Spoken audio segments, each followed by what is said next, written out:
Okay, so what we're going to go through today for Integrity Capital Education is, through our our process, we have, going out, doing touches, finding opportunities. And when you get somebody who comes in and they have a new inquiry, a new opportunity, and you start having a conversation with them, we call it mining.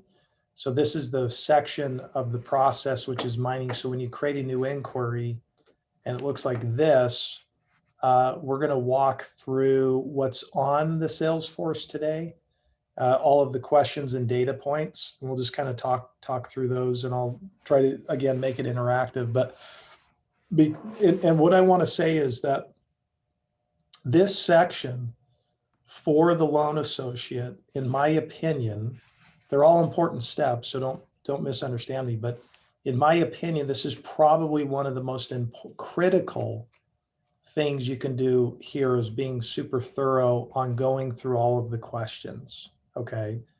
And the reason why that's so important, because what's on here today is good, but this is going to expand over the next couple of weeks to what I'll do is I'll show also another section as well that's not on here, which is a spreadsheet of the questions and things like that we're going to go through.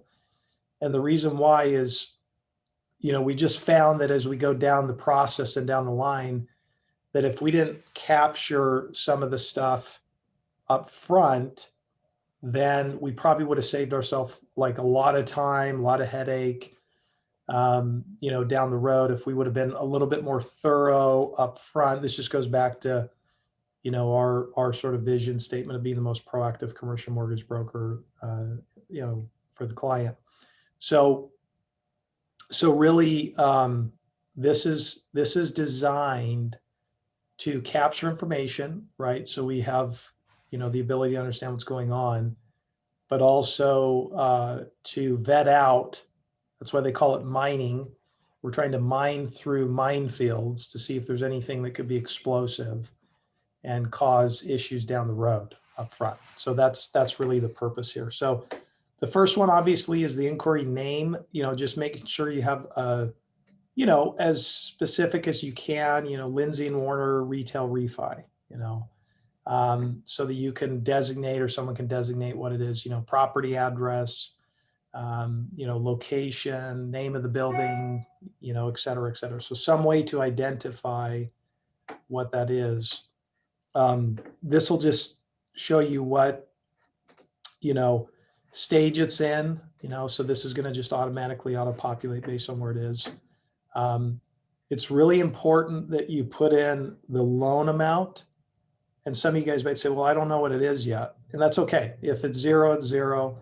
And you don't know yet, that's fine. Just put zero. But if you do get a loan amount, and you're like, well, I don't know exactly what it is, just guesstimation, right? Be conservative, put a loan amount in there you believe, because that, we track that. We pull reports to say, what's the total pipeline loans, and, all these things come into play when we're trying to, figure out forecasting. And, it's good for you for forecasting because, there's percentages, and you start to get a gauge of like, hey, if I have this big of a portfolio, then, and my percentages are this, that gives you kind of a good idea of what's coming down the pike, how you're going to do in the next 6 to 9 months. Date of application, that'll automatically capture it when you do new inquiry. It's really important, so we can track dates. Client name, some of you guys might say, well, I don't know who the client is yet. Just put the referring party there to create a new inquiry. If you don't know who the borrower is yet, for the sake of this discussion, we're assuming you do, but if you don't, then just put in the referring party, their name, and then the company name, which should already be in the system. So you just auto-populate it. And then if it's referring party, again, just put the referring party down here as well. Because eventually when you identify, if it doesn't come to fruition, that's fine. But once you find out, then you're just going to put the client in here. And then this will stay the referring party. Okay. Does that make sense? Mhm. Okay. So, and it's really important that you put this. And why do you think that is? Because we want to make sure we can send it back to the person that referred it, thank them, provide them a gift of some sort, if anything. Yeah. Yeah, we want to go back to know, we want to pull reports on it in the future to go, how many leads have I received from Troy? And you can we'll be able to pull reports on that. So I think that's a big deal as well. Estimated close date, you just want to put, 60 days if it's not already in there. You can adjust that as you want to, but again, that'll give you give us a gauge as to when we anticipate that'll close. You want to put the business asset type. So again, we want to track, is it a retail, hotel, gas station, et cetera, et cetera. So make sure that's in there. And then for loan type, this is important because it helps auto-populate what, a checklist that we're going to send out. So if you do owner, investment refi, and then you say, okay, I want to send out a checklist, then when you click that email, it'll automatically send out a checklist that is auto-populated based upon that type. So there's a pre-formatted checklist for each one of these that goes out to the client, essentially. Otherwise, you can look at it manually, but that'll be important for us to be able to, make the process a little bit more seamless. And you can make adjustments on those as well. So any questions about anything yet? Yeah, the biggest thing I'd hope to see one day, I know this is probably getting ahead of us, but the share file link, if we could find a way to create something that we can adjust. Right now we can just edit it in like ourselves, so that's fine too. This still saves us a ton of time though. Yeah, no, it's true. That'll be a version 2.0 kind of thing. Yeah. Yeah, but you're right. What if there's loan types or anything like that to be added? Is that should we just send those to you and talk about it, get a consensus? I think one thing that doesn't happen often, but I know it's like leasehold land wasn't on there, I don't think. Yep. You just in the great question, you go to chatter and go to support and change, and then right here in post, you post your request. Okay, cool. And what I recommend is maybe take a screenshot of the thing, just to make it really easy for him to understand what you're. I gotcha. Okay. Any other comments or questions? Those are good. Those are good ideas. Okay, so referral source, you want to also identify what is the referral source. Ambassador, lead, Google, D2, D1, H3, email marketing. So you just, again, want to identify what is the source of that. Did it come from Google? Did it come from email marketing? Was it something else? So just make sure you identify that. And again, here it says check this box when you want the system to send an email to the client on the loan type. So if you do that, then it's just going to automatically generate an email once you complete it. Okay. The fee amount in the future, obviously, I'd like to just have that automatic, and then you can change it. But for now, just manually log, the 1% or whatever you feel like we're going to get on the fee, because again, that's just something we're monitoring and gauging. So make sure to put that in there as well. Over here, the address. So put whatever the address of the property, if you have that, make sure that goes in here. Capturing that's just important as well. This down here will be automatic probability. Just once you get to certain stages, it's just going to automatically tell you the probability. So, you know, we'll probably adjust those in the future, but you don't need to worry about that. This is what you're going to log. If once you get a quote result back, you'll just put back, you know, client accepted the terms, they negotiated, they rejected, and then they rejected and we tried new lenders. So whatever that ends up being, you just want to make sure you log that so that we can track, you know, that whatever the outcome was. Okay. And then this loan funding status, this will be part of your process, Lana, when we build it in with Chris or whoever we do. You'll have a section at the end when you're doing your closeout file that you'll log in funded, recorded, and paid. Okay. If there's a situation where we've not been paid, then you put funded, recorded, and unpaid, or something along those lines. Okay. That loan funding status, we really shouldn't be updating until like the end of it. Well, that's an error in the system right now. So Chris and I are working through that because there's no, you know, when it converts, it's not funded. He just had his terminology backwards. So, Okay. So yeah, I mean, Lana will do it, but for right now, it's kind of, you know, capturing it essentially, but yeah.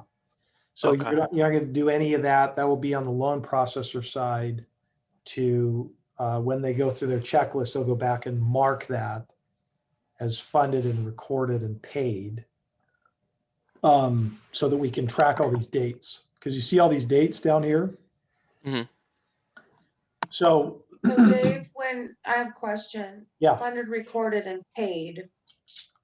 So if I just get confirmation that funds have been dispersed, that's considered paid, or do we Yeah. need?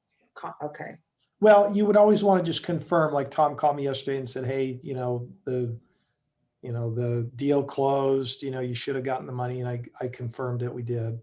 So, but yeah, if you've gotten confirmation the wire's gone out, you know, to me, that's, you know, sufficient. Just make sure that you don't have the wire sent to your own house, something like that, so. oh, So yeah, so these dates are all, we want to capture all of them. So it's really important that, you know, to the best you can, I know it's not perfect, but you want to just really make sure on a daily basis that these things are moving through the pipeline on the real, you know, timeline that it's happening. Like it's out to the lender, you got quotes, you know, once that's done, you move on to the next section of, you know, quote accepted, fee agree. So just really try to be diligent about tracking that. The reason why is we can go back again after a couple months, you know, year, whatever, and really pull a report and say, look, this is your, you know, hey, Dan, this is your average time in each one of these sections, you know, and in total. So you can start to go, okay, this is how much time it takes. And, you know, maybe I need to do a little something different to squeeze that down. So remember, you can't manage what you don't measure. You know, we talk about that all the time. And so we're trying to track everything so that we can go back and say, okay, was there something we can do to improve? So does that make sense? Mhm. You guys tracking with me so far? I don't Yeah. make sure you guys aren't watching like some movie on your screen and checking out. So the old Zoom temptation. So down here in the pass fail, you know, cash flow, you know, again, if I open these up, you know, you're going to mark which one it is. If it's you know, we're trying to have some barometers as to how we're gauging the transaction. You know, it's not a perfect science, but it's something that we can start to say, okay, if it's owner occupied, it's 1.2 to 1.25. You know, yes. Does it meet that criteria? Yes. Okay, great. If it's projection based deal, it's 1.25, you know, and has outside cash flow of at least a break even or 1.25, you'd mark that. If private money, it's just, you know, do they have a takeout loan? And then if there's something else. So this just kind of gives us a gauge to say, does this meet our criterion? And I have pressed into the cash flow enough in the discussion that'll get confirmed once you collect it. But, you know, have you had that discussion of talking about cash flow? You know, I talked to a guy the other day. He's like, you know, he's been in business for 3 years, and you know, he's just like, I said, how you doing? He goes, yeah, we're killing it. I said, okay, well, what does that mean? You know, oh, their top line's $3 million. Okay. Well, what hit the bottom line? You know, what's profitability? Oh, no, we're not making any money, you know? So, you know, which is okay. But again, that's what you're trying to kind of do in there is get a sense for where they're at so that you can really help make some decisions. Because remember, each one of these starts to help you kind of go like this. It funnels down where they're going to go, if anywhere. You know, I mean, you might funnel down and go, I can't help you, you know. But each one of these questions and, you know, data points is really important. You know, so then you can mark down here if you have any comments about it, or if you have some actual numbers, you want to put that in there. Does that make sense? Okay. Yes. So loyalty, this is a big one for us because again, Hey, Dave, quick question yeah, sure. on and I think it's kind of self-explanatory, but I just want to make sure. The pass fail, is that in reference to the cash flow question Yeah. above? Yeah. Okay, I wasn't sure if there was some other pass fail that we were supposed to be checking there or not. Okay. Yeah. And you know, at some point in the future, I mean, this is just all manual right now, but there might be some things that we start to go, okay, we could, you know, that could be sort of a you know, scorecard, you know, that comes out of this thing. So not going to get into the complications of that yet, but you know, we might see some good trends. So loyalty, you know, again, this is what you're going to run up against. They're not working with anyone else and agree to work with us. Perfect. That's like ideal, right? Doesn't happen that often, but that's ideal. Number 2 is they're working with another bank and have a verbal agreement of how we can win. So you might, hey, I'm talking with this other group, and you guys decide, well, how could we win? Okay, well, that to me is still an opportunity, right? We could still potentially work with them. The third one is working with another broker and agreed to share the list of lenders. So that would be a scenario that has to happen. So if they say, hey, I'm working with another broker, and then that, you know, is your opportunity to say, hey, this is kind of how we work when there's another broker, you know, willing to provide a list of lenders so that we can all submit them and we're not bumping into each other. You know, that's still an okay scenario. I'm not saying that kills the deal.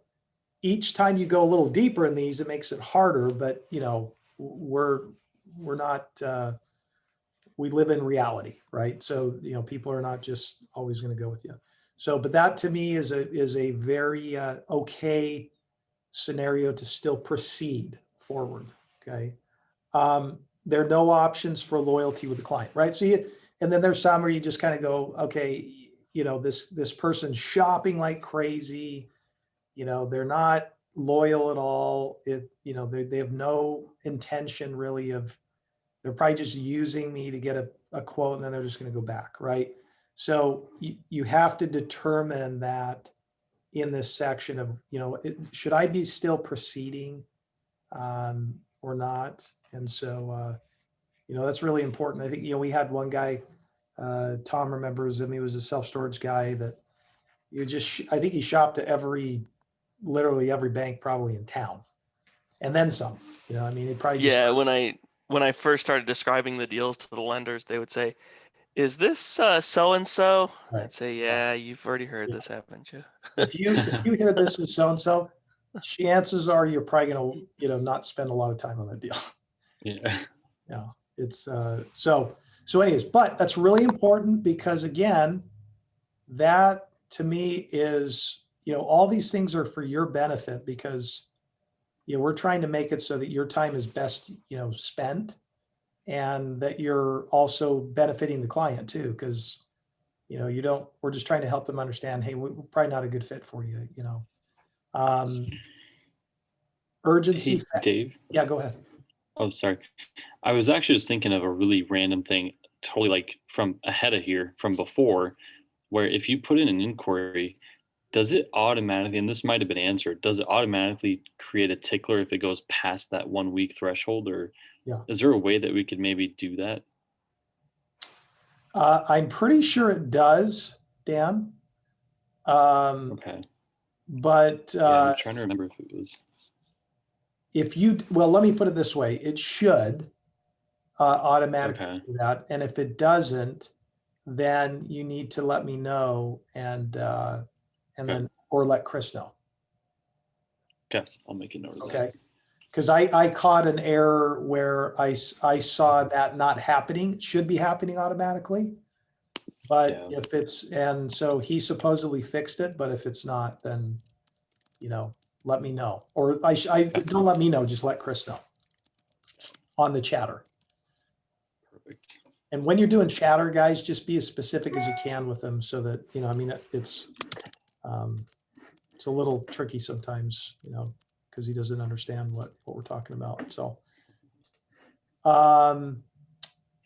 okay. So again, urgency factor. This is another one. This is probably one of the most critical things, in my opinion, in this whole thing.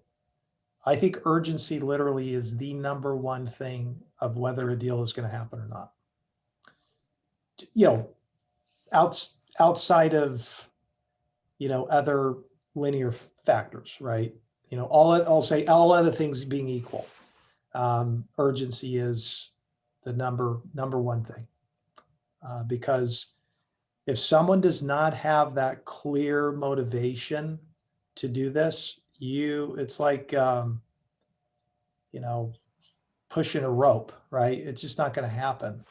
So you just have to understand. So the options are, you know, is it under contract? Shows you somebody's urgent, right? They've gone through the exercise and they're serious. They have a deadline. You know, is it out for signature for contract? Okay, that's not as urgent, but there is some urgency there. We're getting close. Purchase 1031, definitely urgent, right? They've got a time allotment. You know, purchase but not under contract. Again, those are tough because they're not under contract. They're still fiddling around. You know, refinance balloon in 6 months or less. Okay, there's some urgency there. Major discrepancy with the parameters, their interest rate or terms. That could definitely give you some urgency. If someone's paying 7% and you can save them 3 points, you know, it's good. There's some urgency. Major cash need or personal for business. So that could be an urgent situation if there's a major cash need for the client. Maybe they're going through divorce or something. No urgency, right? You're just saying there's none. Okay. It's kind of a nice to, but not a have to. Development, there's a major timeline challenge. They've got deadlines to hit. It doesn't happen. You know, that could be urgent.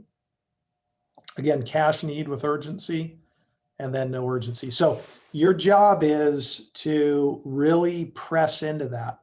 Hey, why are you doing this? Or what, you know, why is this so important? I mean, if they're telling you it's 1031, you don't need to ask the question, right? It's, you know, but to some degree, you're starting to kind of go like, hey, you know, be curious, right? Inquisitive, Columbo, you're just, you know, pull out your cigar and sort of say, I have one more question, you know, but you know, you're trying to really figure out if there is legitimate urgency. You know, I'm doing a deal right now with a guy, he's paying 11%. You know, Lana just talked to me the other day. You know, refinancing his apartment complex out of California. We're going to get him a, you know, 3.7% rate. You know, so, there's serious urgency there. This guy wants to and has a balloon, and it's like, okay, let's go. So really important you identify that. Collateral, you're trying to determine if they have sufficient collateral for the loan. I spoke to a guy today who, you know, it's a projection-based deal. He's been in business a couple of years.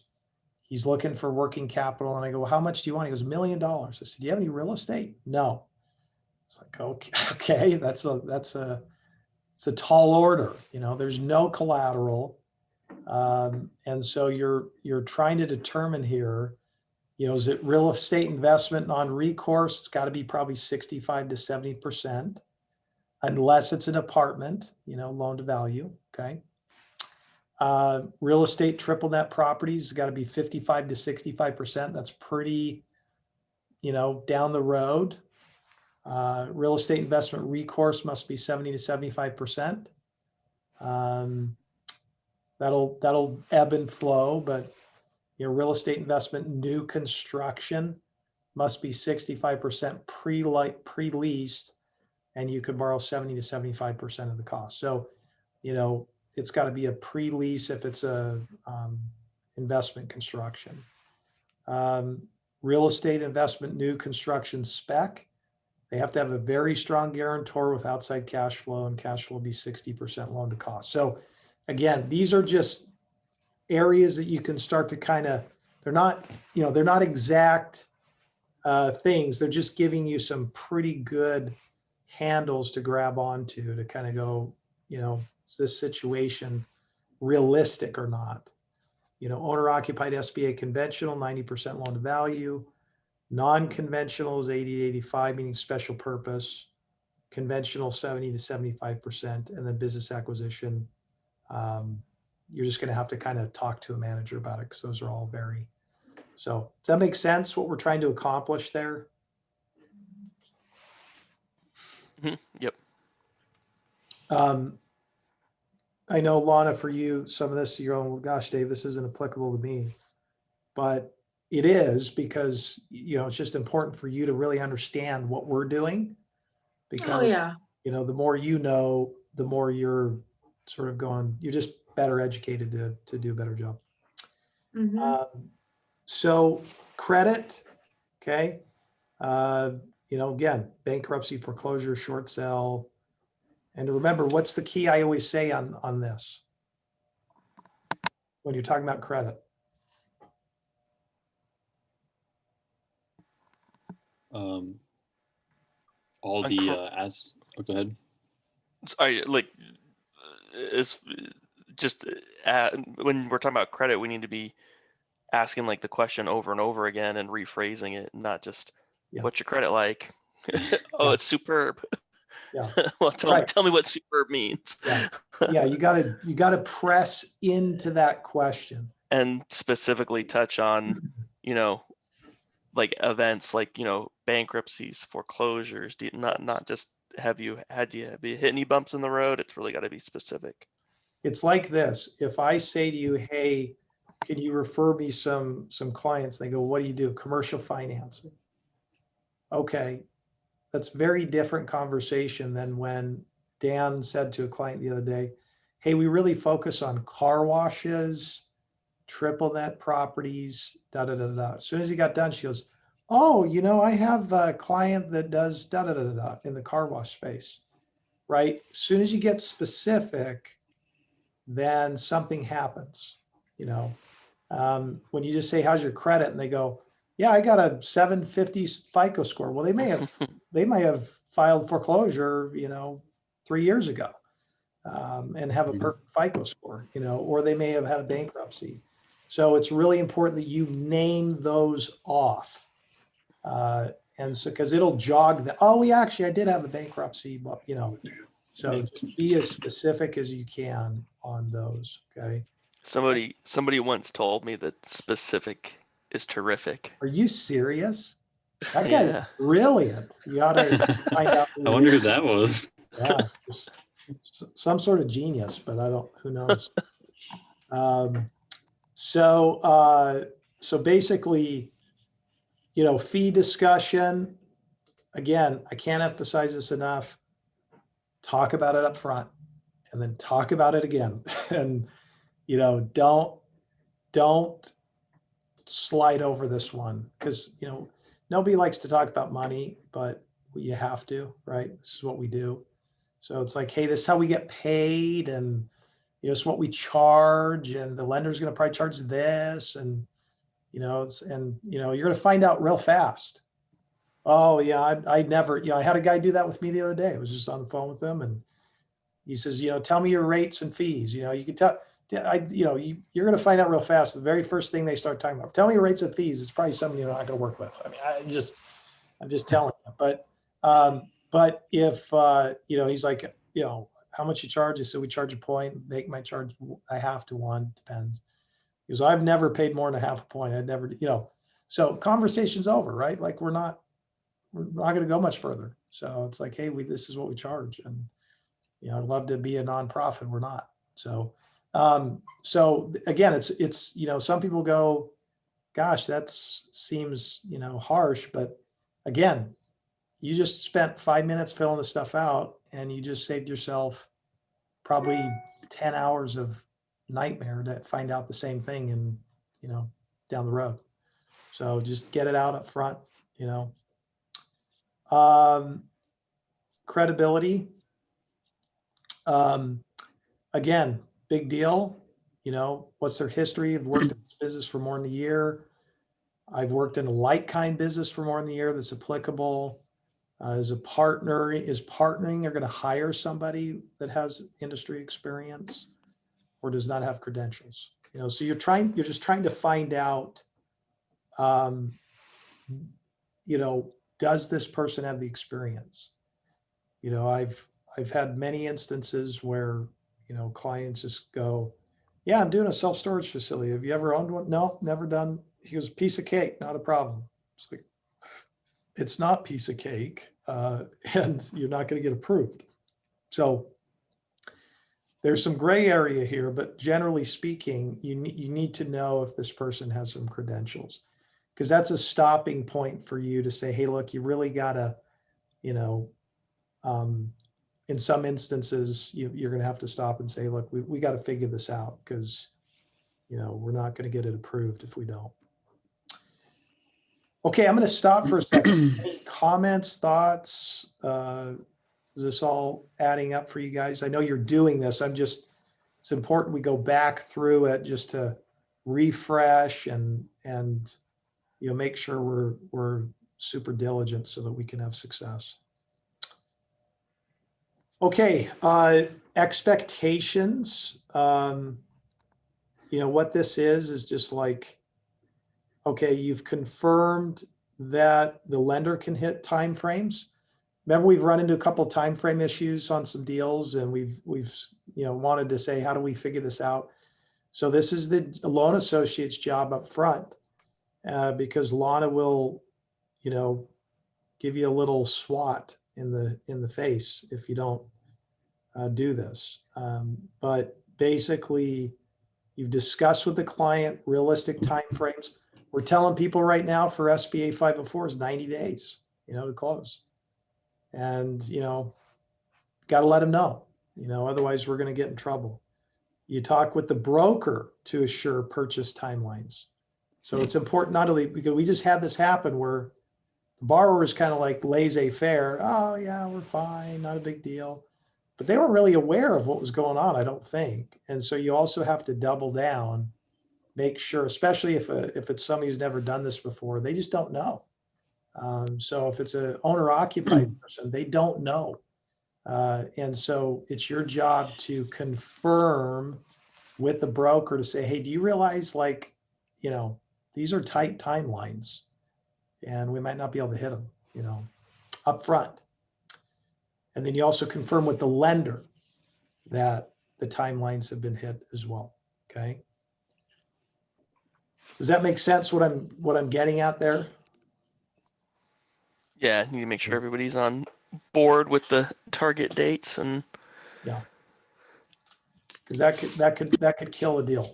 yeah, If you don't get that one right. or make Lana very mad, one or the other. Or make Lana want to kill us. We do that enough, so let's try to minimize it. So hurdles, so just, again, anything outside of that, is there any hurdles? Anything else we need to know? Doesn't have a lot of liquidity? These are just things we want to, touch upon. Okay, inquiry attributes, asset description. So here's the types of thing, square footage, amount of units, land size, how many buildings, the condition of the property. Is it individually metered or master metered? Parking ratios, unit mix, etc. So as much stuff you can get, if you say CCRM or whatever write-up, but you want to put it all in there, okay? So make sure you get some information on that, because again, if you start talking to them and they're going, yeah, it's, built in the 1930s and never, might want to get some pictures of that thing. Make sure it's not completely beat up. So you want to know about the asset. Lenders are going to want to know. History of the deal, if they've already owned it, when did they buy it? What did they pay? How much have they done to improve it? Are there any historical issues that they need to be aware of? Any, development or construction? So you just want to find out what happened. When did they buy it? How much did they pay? How much they have into it, et cetera, because, that's just going to tell you, yeah, I bought it for, 500,000. I want to pull out, I want to do a loan for $1 million. It's like, okay, that's going to be tough to do. You're not going to have any skin in the game. Value the collateral, again, same thing. What is it worth? How did you come up with that? Etc. LLC, ownership structure. This is a big deal. And in fact, I'm going to pull in the section that is going to eventually be on here, but I'm going to show you because this is a big deal to make sure you're asking these questions. So things like this, how many partners are involved? Just know this rule of thumb. The more cooks in the kitchen, the more difficult your transaction is going to be. Okay. It just happens. There's more people talking or they're not talking. Miscommunication can happen. Somebody has control and you don't know it, or it just gets more complicated. So you need to know that up front. What's their percentage of ownership? What type of entity will it be? Is it a profit or nonprofit? This is a big one. Who has control to make decisions? Who has control to make the decisions? Have you formed all your documents? Are there partners outside the country? These are all questions, and I'll tell you why this is such a big deal. If the partners are not aligned and there's not really on the same page, it'll cause major issues. Okay.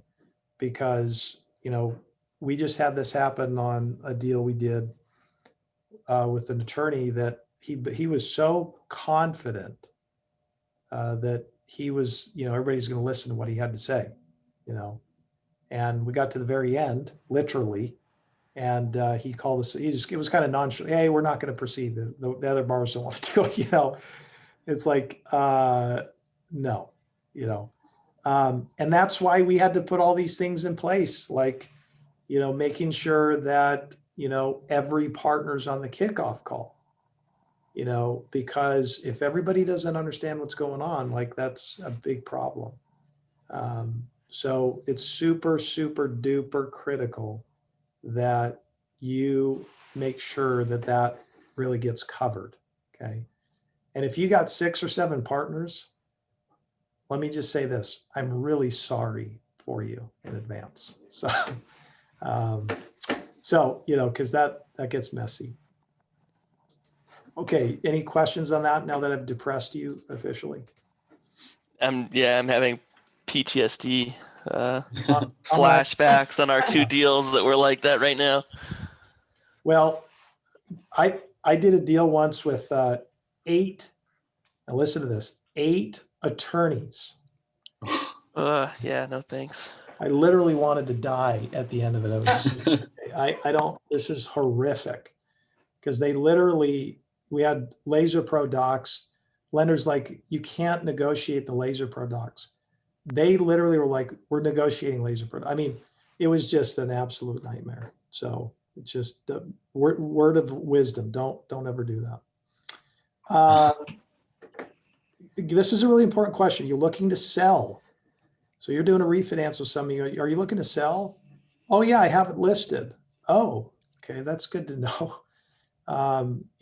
We had a deal blow up on us. We got it all approved, everything's ready to go, and they call up and go, hey, yeah, we just sold it. What?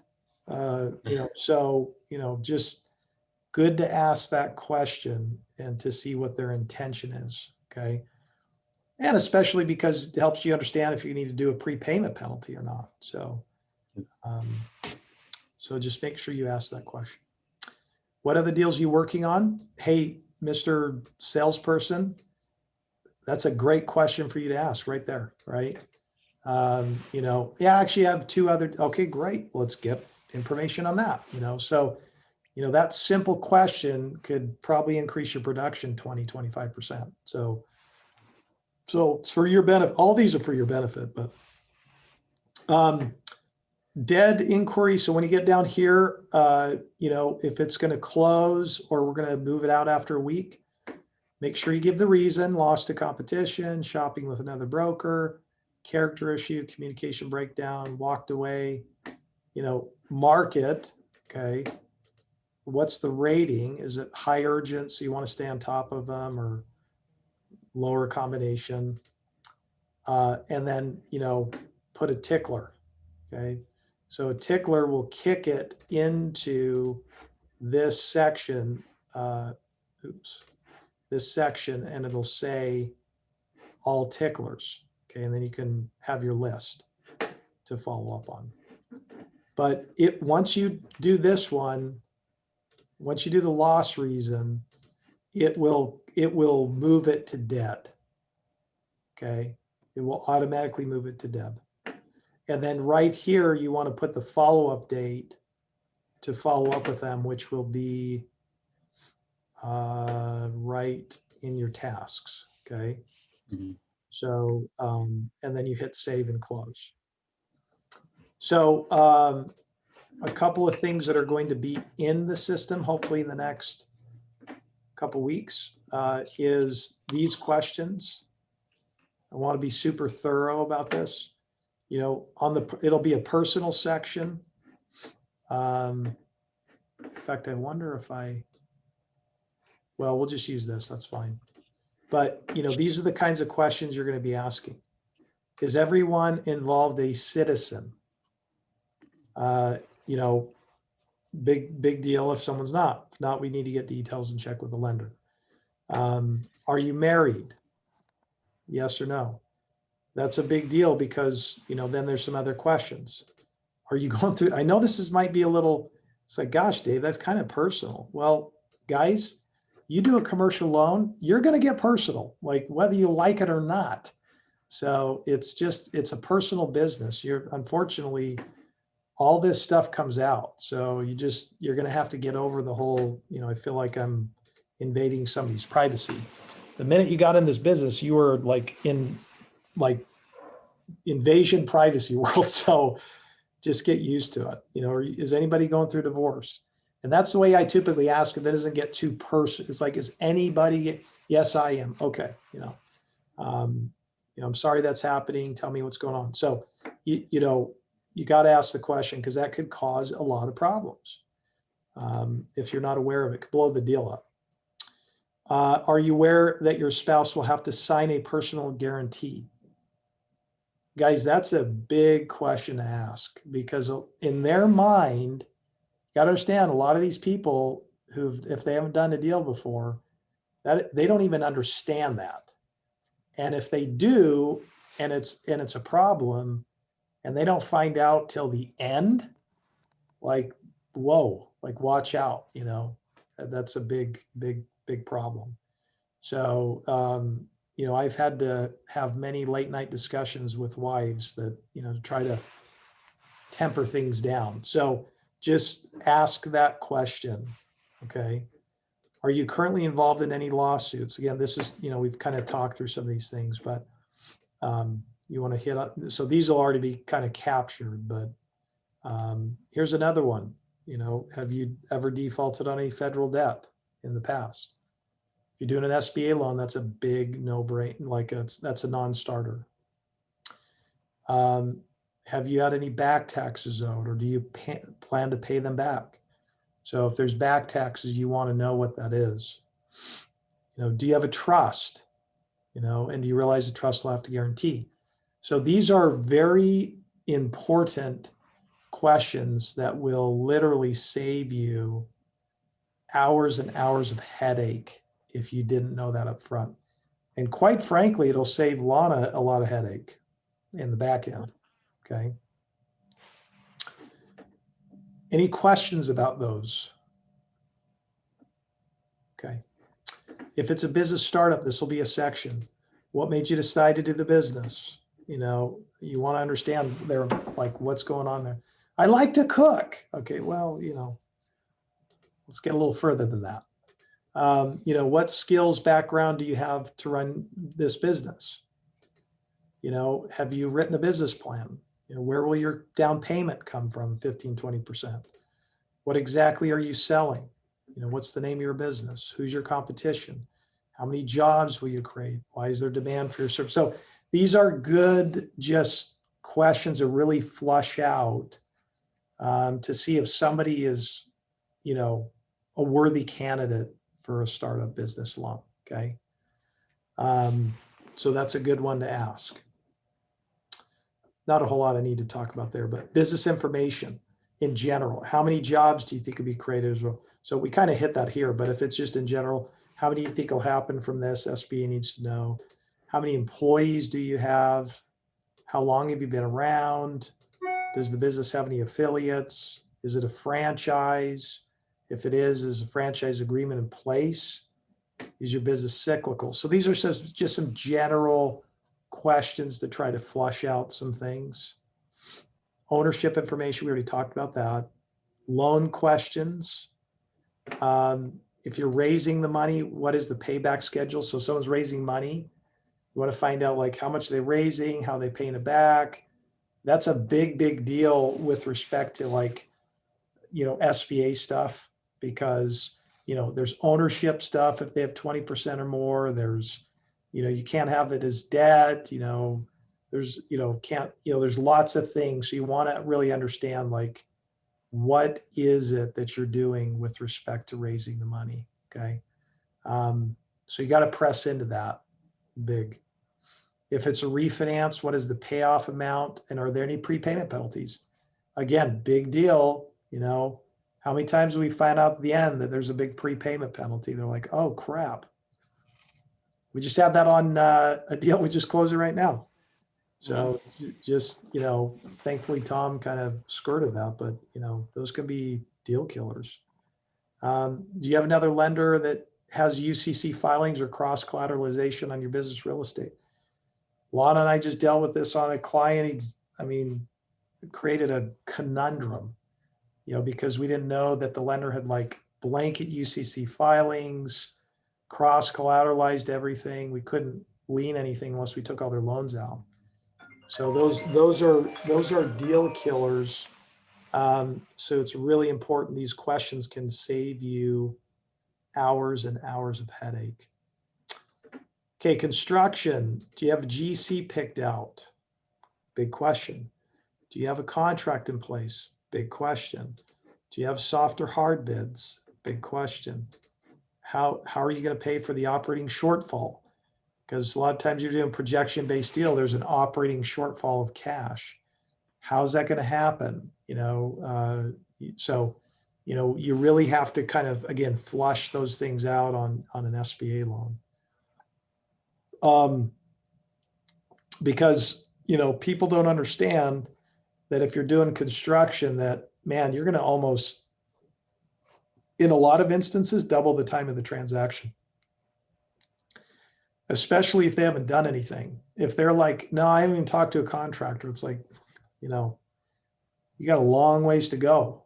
That can be a big problem. Property questions, if it's special purpose, if you own the property, have you done a phase 1 report? If not, you have to do this.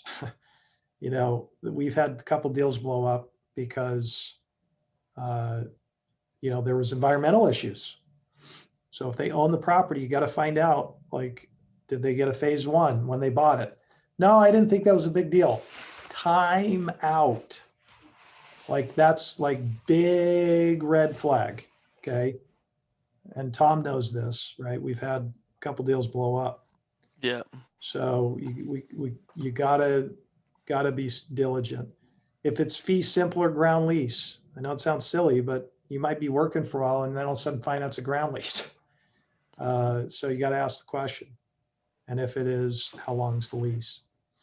And then there's just some ancillary things, like I'm going to have specialized areas. I have already a bunch of apartments. So there'll be specific questions to that asset type, okay, that you can start to ask. So the point of this is the most comprehensive section, outside of you just kind of running some numbers on when you get some stuff from them. But this will be probably 75% of your work in really, really flushing out if this deal's going to run into issues. Okay. So it's the mining section. It's part of our process. It's put in place so that we can really give the client a proactive experience. No other broker does it like this. I'm just telling you, they just slap documents and throw things at the lender, and, half the time they don't even know what's going on. So, so just be thorough, and that's what will separate you, but it'll also help you increase your odds of getting a deal done. It will save a lot of headache down the road. It will save Lana a lot of headache, and the client ultimately, obviously, is who our core focus is on, but it will give you guys peace of mind too. If you fill this whole thing out, and, you should have peace of mind as long as they didn't lie to you, but that you can't control that, but that you're like, okay, good. I really know what's going on in this deal. And I think it'll be to your benefit ultimately. So it's a lot of talking on my part. And so what questions do you have or concerns? When's the second half of that application getting updated into the system? Do we know? Probably in the next couple of weeks, hopefully sooner than that. In the meantime, I think I sent you and Dan a spreadsheet of that document. Yeah, I've got it. And I would use it as a template right now. When it updates, will it kind of go backwards compatible and update all the existing inquiries, or will? That's a great question. I don't know, but I will find out. Okay. Yeah, great question. Yeah, but I will find out from Mr. Chris if the ETA on that, and so on and so forth. Any updates on this? So yeah, so that's it on my end. I hope, I know these aren't always the exciting, but I think they're necessary for us to have success. So these are all little steps that will move us closer to our vision of being the most proactive commercial mortgage broker out there.